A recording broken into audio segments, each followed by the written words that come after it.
વાત કરીશું વડોદરાથી। વડોદરામાં દેહ વ્યાપારના મોટા રેકેટનો પર્દાફાશ થઈ ચૂક્યો છે, જે વાઘોડિયા રોડ વૈકુંઠ ચોકડી પાસે સનરાઈઝ ટાવરના ફ્લેટ નંબર 204-205 માં રેડ દરમિયાન 11 યુવતીઓને સુરક્ષિત છોડાવવામાં આવ્યા છે, જેમાં પશ્ચિમ બંગાળની 10 અને દાર્જિલિંગની એક યુવતી સામેલ છે। જે આ કેસમાં આરોપી સરોજકુમાર માલ અને જીગર માછીની ધરપકડ કરવામાં આવી છે, જ્યારે મુખ્ય સંચાલિકા ચંદ્રિકા શાહ સહિત 3 આરોપીઓ હાલ વોન્ટેડ છે। જે રેડ દરમિયાન ₹44,100 રોકડ, મોબાઈલ, લેપટોપ સહિત મુદ્દામાલ કબજે કરવામાં આવ્યો છે।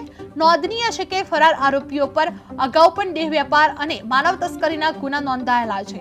કપુરાઈ પોલીસ સ્ટેશનમાં દેહ વેપાર અને માનવ તસ્કરી સંબંધિત ગુનો નોંધાવી વધુ તપાસ ચાલી રહી હતી। જે વડોદરામાં દેહ વેપાર રેકેટ પર્દાફાશ થઈ ચૂક્યો છે, જે વાઘોડિયા રોડ ફ્લેટમાં એચયુટીની રેડ પડી હતી, જેમાં 11 યુવતીઓ સુરક્ષિત રીતે છોડવામાં આવ્યા હતા। જે ₹44,100 રોકડ અને મોબાઈલ કબજે કરવામાં આવ્યો હતો અને 3 મુખ્ય આરોપી હજુ પણ ફરાર છે।